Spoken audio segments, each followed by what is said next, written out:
Boa noite. Chegamos à nossa última quarta-feira falando aí, tendo uma série de estudos sobre o dom profético, sobre Ellen White. E espero que essas quartas-feiras tenham sido de grande aprendizado para vocês. E antes de nós abordarmos nosso último assunto, eu gostaria de convidar os irmãos para orarmos novamente para abrir a palavra de Deus. Senhor Deus, amado Pai, estamos aqui na Tua presença, pedindo para que Teu Santo Espírito nos guie nesse estudo, que Teu Santo Espírito nos conduza à verdade, que não sejamos enganados por falsas doutrinas e por interpretações incorretas, Pai. Abençoe a cada familiar aqui representado pelos membros da família, aqueles que não puderam estar, que o Senhor esteja com cada um. Em nome de Jesus, amém. Então, primeiramente, agradecer a Deus, pela oportunidade de estarmos aqui nessas quartas-feiras. Agradecer também as pessoas que estavam aqui todas as quartas-feiras. Aqui teve gente que foi ponta firme aqui, com a gente. O Léo e a Sara, que estão aí sempre com a gente nas quartas-feiras. Faça chuva, literalmente. Sol não faz que é a noite, Faça chuva, faça... Eles estavam aqui, Faça lua, faça chuva, faça lua, E outras pessoas que nos acompanharam aqui também. Alguns não puderam vir todas as noites, mas o importante é que vocês estavam aqui conosco.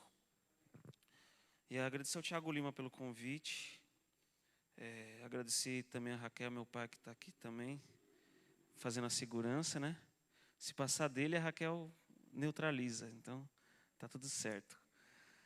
Então, assim, a gente vai dar uma breve recapitulação do que a gente já aprendeu. E na nossa primeira noite nós aprendemos aqui grande parte das provas de um profeta verdadeiro. Nós sujeitamos Ellen White à Bíblia. E nós descobrimos que o profeta verdadeiro, ele precisa estar em harmonia com a palavra de Deus, Isaías 8:20 diz: a lei é o testemunho, se eles não falarem dessa maneira, jamais verão a alva. Nós vimos também a prova dos frutos. Pelos seus frutos o conhecereis. Mateus 7:15-20 aborda um pouco aí dessa questão dos frutos. Nós aprendemos que os frutos não são de uma hora para outra. Os frutos, eles levam a vida inteira ali frutificando na vida do cristão. E também os frutos do trabalho de Ellen White que nós temos hoje. Os departamentos da Escola Sabatina, a ASA, e todos os outros departamentos aí que ela ajudou a idealizar para que estivesse aqui hoje. Nós vimos também a prova das predições cumpridas. Jeremias 28:9, que fala que aquele profeta que ele dizer algo e não se cumprir, ele não falou em nome do Senhor. E nós vimos algumas profecias, Por exemplo, a Ellen White, ela falou muito antes da ciência sobre as correntes no cérebro. Não, correntes no cérebro não, isso é depois. As correntes de luz, as obras adventistas, sendo como correntes de luz no mundo todo. Esse ano, nós tivemos a entrega do Grande Conflito. É uma das... E outros livros do ano, A igreja, ela tem distribuído livros anuais ao redor do mundo, acho que desde 2006, 2005, até antes disso. Ellen White também falou sobre o surgimento do Espiritismo, que ele falou em 24 de março de 1849 sobre as pancadas de Rochester, falando que dali surgiria um movimento espírita, uma época em que ninguém dava nada para o espiritismo, que era praticamente algo irrelevante. Em 1857, só depois Allan Kardec publica o Livro dos Espíritos, dando início aí ao espiritismo aí como religião, que hoje bem de grande expressão, no Brasil e ao redor do mundo. Ela também falou sobre o terremoto em São Francisco, anos antes de acontecer. E foi em 1902 ele escreveu sobre o terremoto de São Francisco. Está no Eventos Finais isso também. E em 1906 ocorre o terremoto. Então, essas são uma das Teve muitas outras que a gente não citou aqui, porque não deu tempo, mas foram algumas que a gente citou aqui, sobre a veracidade do ministério profético de Ellen White. E aí nós fomos trabalhando o restante dos assuntos, né? O profeta verdadeiro, conforme 1 João 4, 1 a 3, ele tem a compreensão correta da natureza de Cristo. Ou seja, Jesus 100% Deus e 100% homem. E Ellen White, através do livro, de várias citações a gente apresentou aqui, ela cita, por exemplo, que Jesus revestiu sua natureza divina com trajes da humanidade. Essa citação está em Filhos e Filhas de Deus, página 11. Mas desejado de todas as nações, Caminho a Cristo, Parábolas de Jesus, vocês vão ter uma série de compilados falando sobre a compreensão de Ellen White sobre a natureza de Cristo. Então, mais um teste Ellen White passa. As manifestações físicas também de Ellen White, desaparecimento de força durante as visões, conforme Daniel 8, 27. Ela fica inconsciente a tudo que se passa ao redor, da mesma forma que aconteceu com o apóstolo Paulo, da mesma forma que aconteceu com o próprio Daniel. Ela fica sem respirar. Inclusive nós falamos aqui do teste que fizeram, né? Os médicos naquela época não tinham os recursos de hoje, colocavam a vela na frente da respiração, viu que a chama da vela não mexia, e eles chegaram à conclusão ali que Ellen White não estava respirando durante a visão. Os olhos ficam abertos, não piscam, como aconteceu em outros textos bíblicos aí. E é lhe dado forças sobrenaturais, certo? Então, Daniel, ele tem uma fraqueza na visão, depois ele recobra as suas forças. E acontece isso também com ela, que ela pega uma Bíblia grandona, segura, acho que um pouco mais de 1 hora aí, segurando a Bíblia assim. Se você segura uma Bíblia dessa aqui, irmãos, 1 hora vai ficando pesado e você não vai aguentar.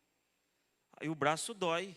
Então você vê que o sobrenatural, fisicamente alguém olhando aquilo fala, poxa, como é possível? Humanamente isso não é possível. Humanamente não é possível que uma pessoa que era praticamente ali pouco instruída, poder escrever conteúdos tão preciosos aqui para a gente, né? Então aqui a gente mandou tudo em PDF lá no grupo lá, para quem... Depois talvez eu remando de novo, sequenciado, para vocês terem a oportunidade de ler, né? Vocês só vão aprender se vocês lerem o conteúdo.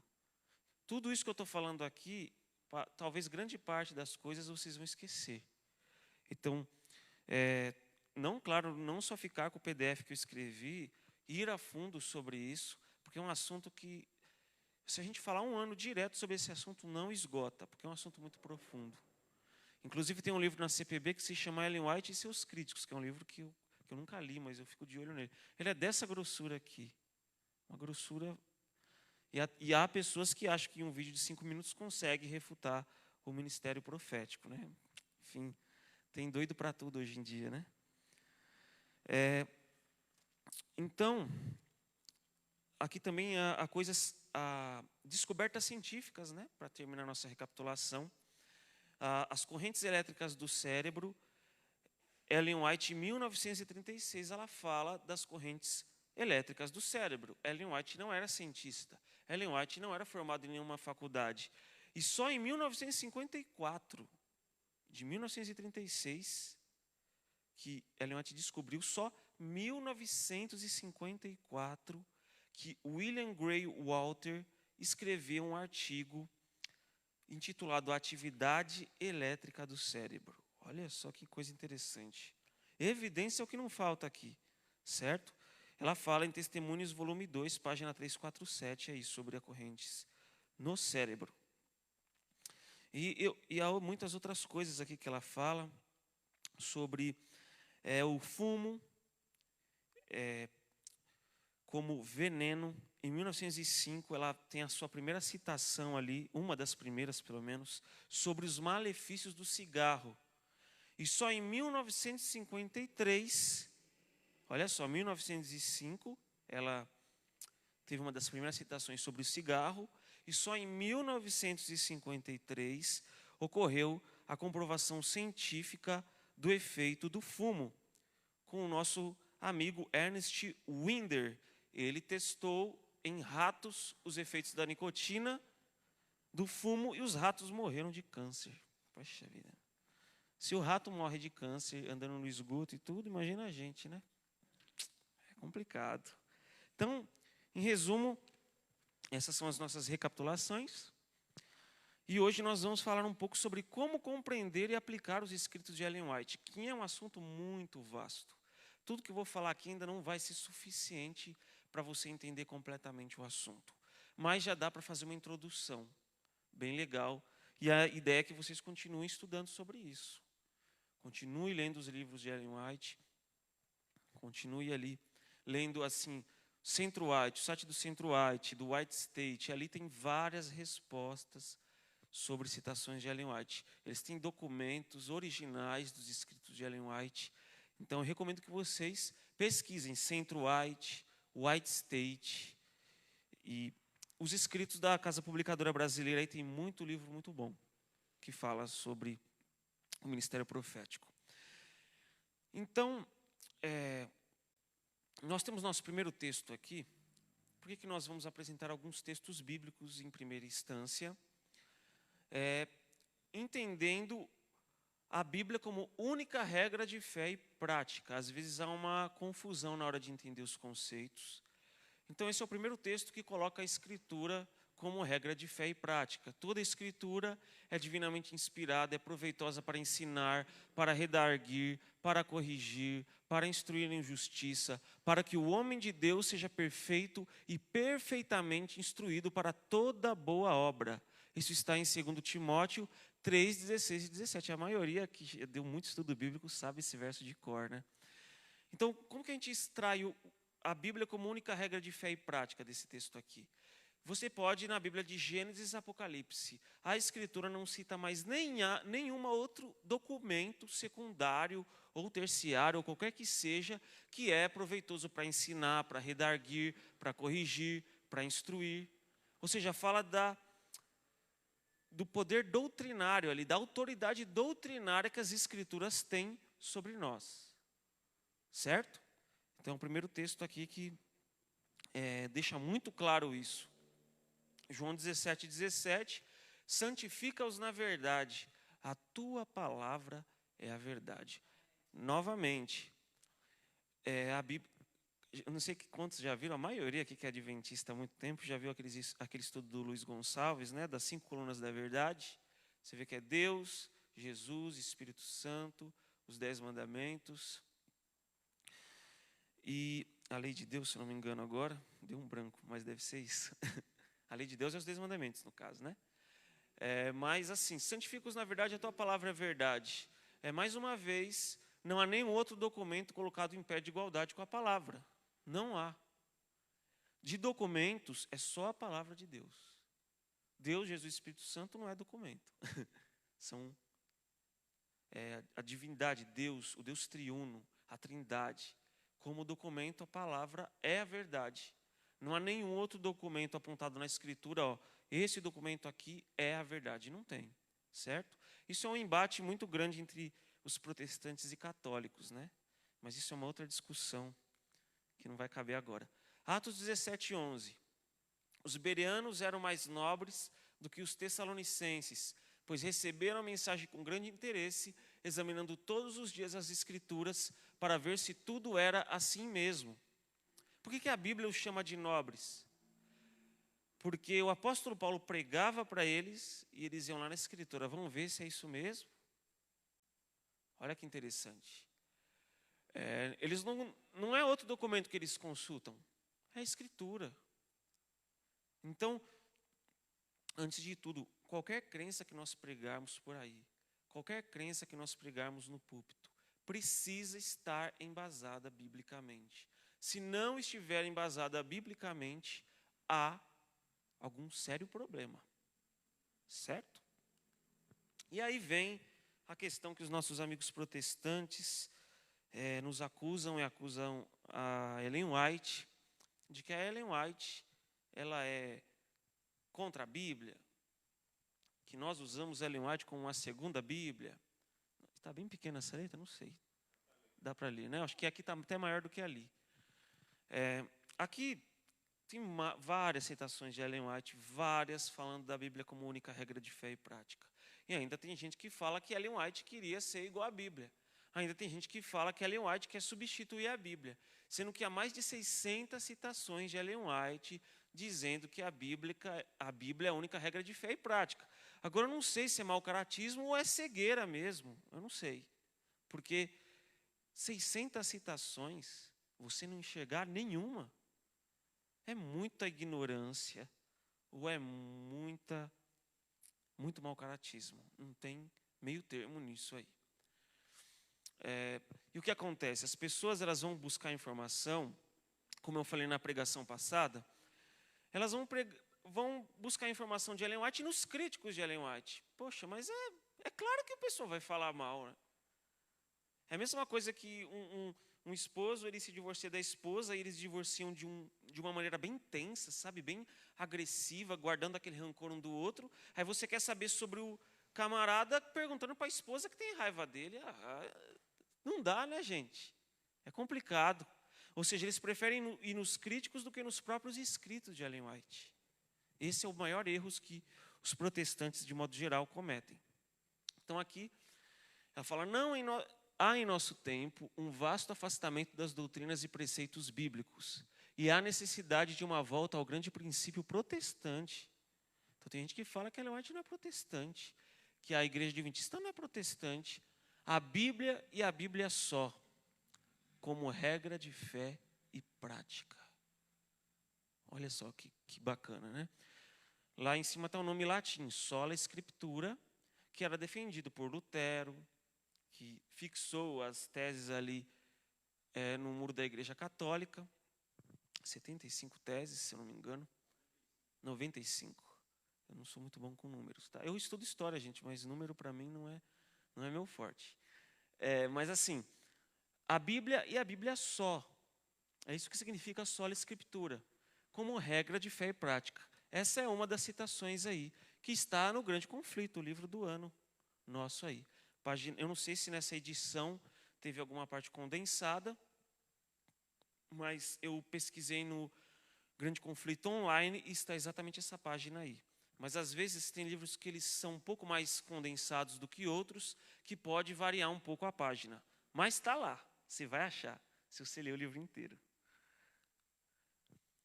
A Bíblia por si só é suficiente? E será que Ellen White concorda com a própria palavra de Deus? Porque a palavra de Deus diz que ela mesma é suficiente. E o que Ellen White dizia? Será que ela dizia o contrário? Será que ela dizia assim, olha, a Bíblia é um livro extraordinário, é um livro magnífico, mas está faltando umas coisas aqui, então eu vou escrever para completar o que faltou. É isso? Vamos ver o que ela falou aqui. Ellen White deixou claro que ter a Bíblia somente como base de doutrina significa, de fato, ter a Bíblia somente. E não a Bíblia e o espírito de profecia. Eu vou explicar daqui a pouco esse termo aqui. Esse aqui é o comentário da pessoa que postou. O que importa é ler mais o texto, né? Recomendo-lhe, caro leitor, a palavra de Deus como regra de sua fé e prática. Por essa palavra seremos julgados. Nela Deus prometeu dar visões nos últimos dias, não para uma nova regra de fé. Olha que interessante. A regra de fé e prática está aqui. Mas para conforto do seu povo e para corrigir os que se desviam da verdade bíblica. Então, é claro que o papel de Ellen White é muito mais do que isso, mas vamos dizer que um pai tem o seu pai e o seu filho. O seu filho começa a andar em caminhos errados. O filho vai chegar e falar, filho, está errado isso daí. Isso quer dizer que o pai está sendo regra de fé e doutrina? Não. Ele só está utilizando os princípios bíblicos para dar o conselho. Entendeu? Então, Ellen White, ela, pelos princípios por trás dos textos que ela escreve, podemos tirar muitas lições. E é citado o texto aí dos últimos dias, né? Há muitas pessoas que falam, porque Jesus é a revelação dos últimos dias, é só do Filho, não tem profeta mais. Os cessacionistas Eles acreditaram que o dom profético cessou. Nós, adventistas, somos os continuistas. Nós acreditamos na continuidade do dom profético. Então, Joel fala que nos últimos dias os vossos jovens terão visão. Os vossos velhos sonharão. Então, quais seriam esses últimos dias? É muito óbvio. Mas simplesmente as pessoas acham que porque o dom profético acabou, a igreja adventista está errada. Né? E o pior é aqueles que acreditam na continuidade do dom profético, que é o quê? Que algumas igrejas por aí, que a pessoa levanta do banco e acha que pode dar revelação. Aí eles vão lá e falam mal da igreja adventista porque tem uma profetisa, mas eles acreditam que qualquer pessoa que levanta do banco para dar a revelação. Isso é uma contradição. É mais contraditório ainda do que aqueles que acreditam que não tem profeta nos últimos dias. Então, mais uma vez, Ellen White falando, a Bíblia somente, a única regra de fé. Então, é muito claro para a gente. E a primeira, o tempo passa muito rápido, meu Deus do céu. A primeira dica aqui, das milhares de dicas de interpretação do Espírito de Profecia, que não dá para a gente apresentar todas aqui, é se atentar ao contexto. Eu não vou ler essa citação inteira, eu vou pegar a ideia principal aqui. Aqui Ellen White ela fala em Mensagens Escolhidas, volume 1, página 44. Ela fala assim que as pessoas, elas aplicam errado os textos de Ellen White. E algumas pessoas simples, elas ficam perplexas, ficam, nossa, mas o Ellen White disse isso e tal.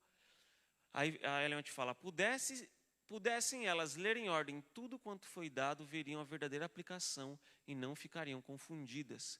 Muita coisa que pretende ser mensagem da irmã White serve ao desígnio de representar mal a irmã White, fazendo-a testificar em favor de coisas que não estão em harmonia com seu espírito ou juízo. Isso torna sua obra muito probante. Então, o que a Ellen White ela explica aqui? Ela fala, as pessoas vão lá, falam que eu disse coisa que eu não disse. E o que acontece? Como a própria Ellen White diz, isso dá munição para os críticos da igreja. A gente vai pegando o texto de Ellen White de qualquer jeito e soltando aí, não explicando a intenção do que ela quis dizer, qual foi o contexto que ela escreveu. E é triste, irmãos, porque às vezes assim, a gente tem que assumir uma meia-culpa. Porque tem uns críticos lá, e eles se aproveitam disso. Eles se aproveitam, porque eles falam assim, nossa, eu não acredito. Teve uma pessoa lá que aplicou o texto de Gênesis, que estava falando da criação de Deus, e colocou a Ellen White ali no meio, sendo que o texto não estava falando de Ellen White ali. Né? Se a gente quer falar do dom profético, vamos pegar os textos que falam do dom profético. Se a gente fica fazendo a aplicação errada, o pessoal vai rir da gente. O pessoal vai rir da gente. Então, a gente tem que ter responsabilidade. Assim como a gente não pode pegar a Bíblia e ficar citando texto fora do contexto por aí, tem um livro de Salmo que fala, diz o insensato no seu coração. E outro verso fala, não há Deus. Se você pegar só esse verso escrito, não há Deus, e publicar por aí, a Bíblia diz que não há Deus, que Deus não existe. É tirado do contexto. E é o que acontece. Imagina com Ellen White, que escreveu muito mais páginas do que a Bíblia. É muito mais fácil. A gente tem que ter muito mais cautela para lidar com os trechos dela. Certo? Aqui tem uma ilustraçãozinha bem bacana que eu vi, que é a história do elefante e dos cegos, né? Aí cada cego, ele apalpa uma parte do elefante. Eles estão com os olhos vendados, na realidade, né? Estão cegos ali por circunstâncias. Aí tem pessoas que vão lá e apalpam a tromba do elefante. Falou, é uma cobra que tem aqui. Por quê? Ele só foi na base de apalpar. Então, o primeiro ele trombou de encontro com o lado duro do elefante. Aí ele disse que era uma parede. O segundo, sentindo o dente comprido do elefante, gritou, para mim está claro que é uma lança. O terceiro, tendo a cauda a se enrolar em suas mãos, declara, é uma serpente. O quarto estica seu braço e toca o joelho. Então conclui que o elefante é uma árvore. O quinto toca a orelha e diz, mesmo Mesmo o mais cego dirá que o elefante se parece um abanador. Leque, olha só. O cesto, logo que apalpa o rabo, conclui: o elefante é uma corda. Essa é uma ilustração que exemplifica muito bem. Aqui cada pessoa, quando vem dado, defendia um ponto de vista, mas nenhum tinha um ponto de vista completo. A gente corre o risco de fazer isso com a Bíblia, a gente corre o risco de fazer isso com Ellen White. Quer ver? Vamos pegar um contexto aqui para exemplificar para vocês. É contexto que nem são polêmicos em nosso meio, tá? É só para exemplificar mesmo. Em 1860, Ellen White sugeriu que as mulheres deveriam encurtar saias. Agora vamos imaginar, eu acho que não tem nenhum irmão adventista que faz isso com o texto de Ellen White, que é um absurdo, né? Pelo menos eu nunca vi. Vamos dizer que o nosso irmão adventista, que não conhece muito bem a palavra, ele fala: olha, irmã, você tem que encurtar a saia. E vamos dizer que a saia da irmã já está acima do joelho. E aí? Como que vocês explicam isso?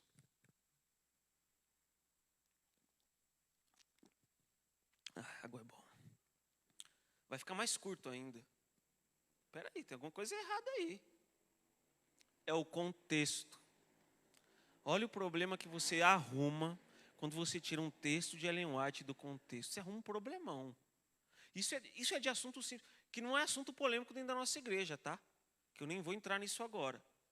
Texto simples, ok? Inclusive tem pessoas que defendem que o Espírito Santo não existe baseado em texto de Ellen White fora do contexto. Acredite se quiser, porque Ellen White está falando Deus, o Pai e Jesus, Deus e Jesus. Não está o Espírito Santo no verso aqui. Logo, o Espírito Santo não existe. Acredite se quiser, para você perceber como que dá problema. Então, aí tem a explicação aqui de Ellen White, do Ciência do Bom Viver, página 291, falando que naqueles dias as saias arrastavam no chão. Isso causa doenças. E nesse processo elas apanhavam, entre outras coisas, a sujeira de uma cultura que usava cavalos e charretes. Você já viu o cavalo andar na rua? O cavalo não é igual a gente que vai no banheiro, não. O cavalo deu vontade, ele faz ali. Imagina a saia da irmãzinha arrastando no chão e colhendo o totozinho do cavalo. Fica uma maravilha, chegar na igreja com um perfume inesquecível. Por isso que a Ellen White, dentro daquele contexto, ela deu esse conselho. Qual que é o princípio por trás desse conselho? Cuidado, higiene, saúde. Talvez esse texto eu não possa aplicar literalmente hoje, mas eu posso tirar o princípio dele. Eu posso ter o cuidado com as minhas roupas. Eu posso ter o cuidado de não andar descalço em qualquer chão por aí. É o princípio da higiene que ela queria passar. Então, os irmãos, nós precisamos aí entender direitinho os conselhos dela, né? Isso aqui é um exemplo. E vamos aqui para o próximo. 1903. Olha esse conselho aqui. Imagina esse conselho sendo aplicado nos dias de hoje. E se do outro lado as moças pudessem aprender a arrear, cavalgar e usar a serra e o martelo, assim como o ancinho e a enxada, estariam melhor adaptadas a enfrentar as emergências da vida. Amor, para casar comigo você tem que andar de cavalo. Você sabe andar de cavalo? Então, amor, não dá, você não está preparado para as emergências da vida.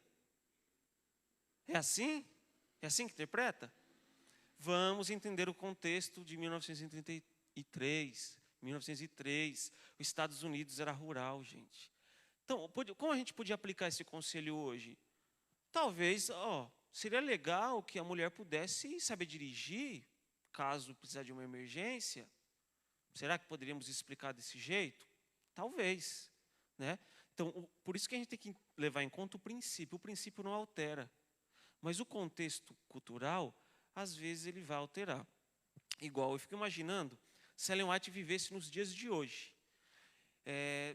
Talvez não nos dias de hoje, mas 1 ano e meio atrás, 2 anos atrás, que a pandemia estava aí. Vamos dizer que Ellen White escrevesse um texto: use máscara.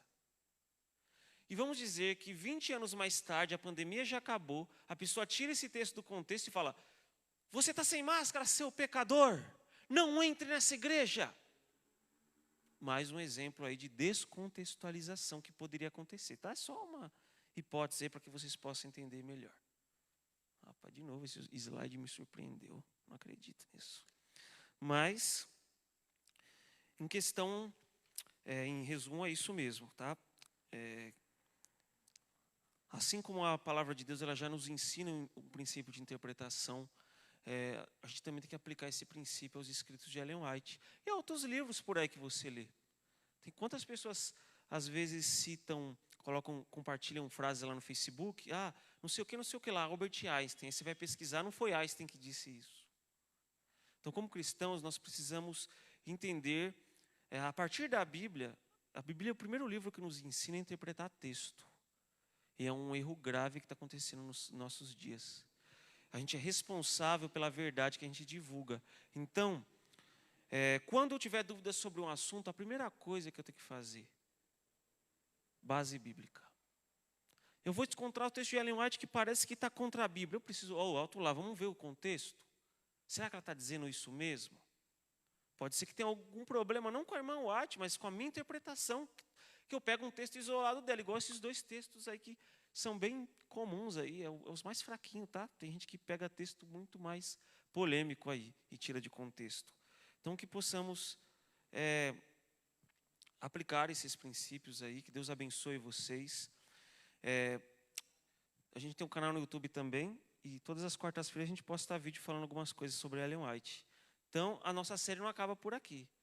Vocês podem se inscrever no canal, eu mando sempre os vídeos no grupo lá, e você pode ter acesso. Deus abençoe a todos, um bom restante de semana a vocês.